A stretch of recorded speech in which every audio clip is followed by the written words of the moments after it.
அனைவருக்கும் வணக்கம். இன்றைக்கி எங்கள் வீட்டில் மத்தியானம் சாப்பாடு என்னென்னு பார்க்கலாம் வாங்க.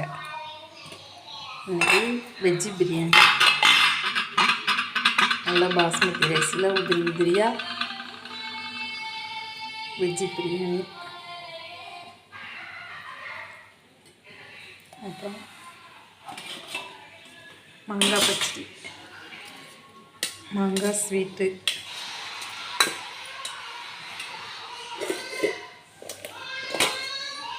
வாழைக்காய் வறுவல், அப்புறம் கொஞ்சமாக தயிர் விட்டு தயிர் வெங்காயம். இன்றைக்கி சிம்பிளான சாப்பாடு தான். லெமன் ஊறுகாய். இதுதான் இன்றைக்கி எங்கள் வீட்டில் மத்தியான சாப்பாடு. அனைவரும் சாப்பிடலாம் வாங்க.